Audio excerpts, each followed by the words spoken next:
Hello viewers, welcome to my channel history with Amit sir. আমি অমিত। আজ আমরা আলোচনা করব ক্লাস 10-এর ইতিহাসের অষ্টম অধ্যায়ের একটি অন্যতম প্রশ্ন, জুনাগড় দেশীয় রাজ্যটি কিভাবে ভারতভুক্ত হয়। এর আগে আমরা আলোচনা করেছি এই অধ্যায়ের কাশ্মীর সমস্যা আলোচনা করেছি, হায়দ্রাবাদ কিভাবে ভারতের সাথে অন্তর্ভুক্ত হয় আলোচনা করেছি, হায়দ্রাবাদ রাজ্যটি কিভাবে ভারতের অন্তর্ভুক্ত হয় আলোচনা করেছি। এই যে কাশ্মীর, হায়দ্রাবাদ, জুনাগড় এগুলো সব হচ্ছে কি দেশীয় রাজ্য ছিল। ভারত স্বাধীনতা লাভ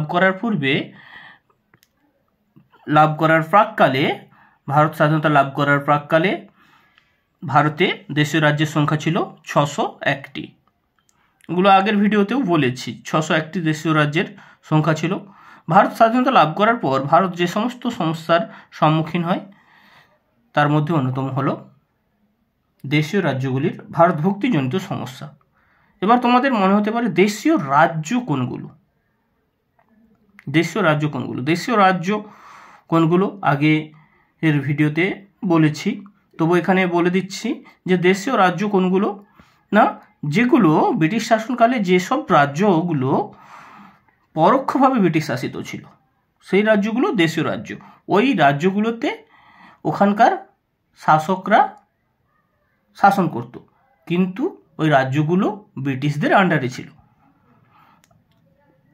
ওই রাজ্যগুলোকে ব্রিটিশরা পরোক্ষভাবে শাসন করত।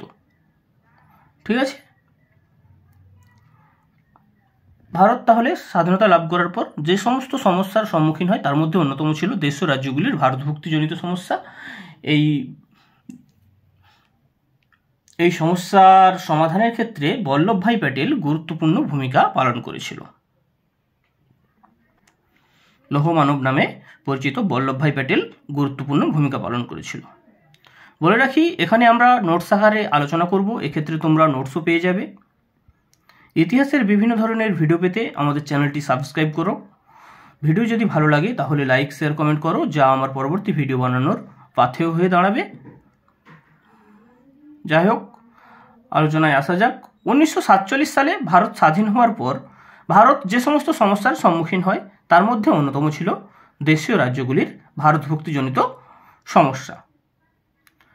ভারত স্বাধীনতা লাভ করার পর ভারতীয় ভূখণ্ডের অধিকাংশ দেশীয় রাজ্য ভারতে যোগদান করলেও কয়েকটি রাজ্য ভারতে যোগ দিতে অস্বীকার করে। এগুলির মধ্যে অন্যতম ছিল কাথিয়াবাড় উপদ্বীপে অবস্থিত জুনাগড় রাজ্যটি। তাহলে জুনাগড় রাজ্যটি কোথায় না, কাথিয়াবাড় উপদ্বীপে অবস্থিত ছিল। এই যে জুনাগড়ের শাসক মুসলিম ছিল, কিন্তু বেশিরভাগ প্রজার সংখ্যা ছিল হিন্দু,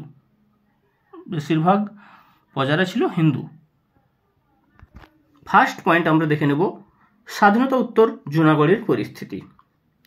দেশীয় রাজ্য জুনাগড়ের জনসংখ্যার 80% ছিল হিন্দু, কিন্তু সেখানকার মুসলিম নবাব জুনাগড়কে পাকিস্তানের সঙ্গে যুক্ত করার চেষ্টা করেন।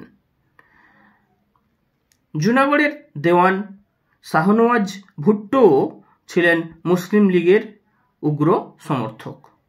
বলে রাখি যে ব্রিটিশরা বলেছিল যে এই দেশীয় রাজ্যগুলিকে, ভারতে যে সমস্ত দেশীয় রাজ্য ছিল সেই সমস্ত দেশীয় রাজ্যগুলিকে হয় ভারত না হয় পাকিস্তান, এই দুটো দেশের মধ্যেই যোগ দিতে হবে। এদের কোনো স্বাধীন অস্তিত্ব ব্রিটিশরা স্বীকার করবে না। যাই হোক, জুনাগড়ের জনসংখ্যার 80% ছিল হিন্দু, কিন্তু সেখানকার মুসলিম নবাব জুনাগড়কে পাকিস্তানের সঙ্গে যুক্ত করার চেষ্টা করেন। জুনাগড়ের দেওয়ান শাহনওয়াজ ভুট্টোও ছিলেন মুসলিম লীগের উগ্র সমর্থক। 2 নম্বর পয়েন্ট দেখব প্রজা বিদ্রোহ। জুনাগড়ের নবাব রাজ্যটিকে পাকিস্তানের সঙ্গে যুক্ত করতে চাইলে সেখানকার অমুসলিম প্রজাদের মধ্যে প্রবল গণবিক্ষোভ ও ব্যাপক বিদ্রোহ ছড়িয়ে পড়ে। জুনাগড়ের নবাব যখন পাকিস্তানের সঙ্গে যুক্ত করতে চাইল জুনাগড় রাজ্যটিকে, তখন সেখানকার অমুসলিম প্রজাদের মধ্যে প্রবল গণবিক্ষোভ ও ব্যাপক বিদ্রোহ ছড়িয়ে পড়ে। এবার আমরা 3 নম্বর পয়েন্ট দেখে নেব সেনা অভিযান।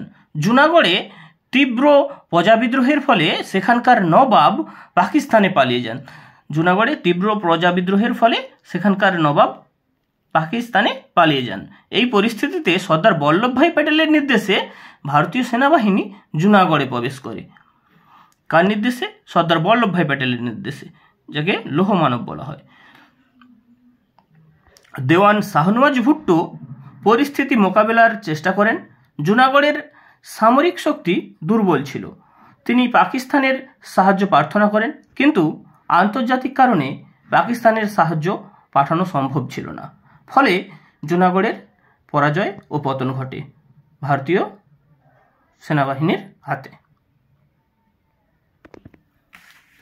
এবার দেখব আমরা গণভোট।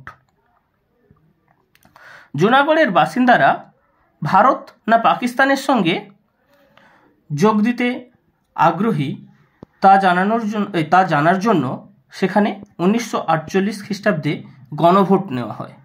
গণভোটে সেখানকার মানুষ ভারতে যোগদানের পক্ষে মত দেয়। 5 নম্বর পয়েন্ট, ভারতে যোগদান। গণভোটের পর জুনাগড় 1949 খ্রিস্টাব্দের জানুয়ারি মাসে ভারতের সঙ্গে যুক্ত হয়। এবার আমরা উপসংহার দেখে নেব। জুনাগড়ের ভারতে অন্তর্ভুক্তির ফলে ভারতের পক্ষে ভালো হয়। ভারতের ঐক্য ও সংহতি আরও এক ধাপ এগিয়ে যায়। জুনাগড়ের ভারতে অন্তর্ভুক্তির ফলে ভারতের পক্ষে ভালো হয়। ভারতের ঐক্য ও সংহতি আরও এক ধাপ এগিয়ে যায়। Thank you. ইতিহাসের বিভিন্ন ধরনের ভিডিও পেতে আমাদের চ্যানেলটি সাবস্ক্রাইব করে রাখো। ভিডিও যদি ভালো লাগে তাহলে লাইক, শেয়ার, কমেন্ট করো। Thank you.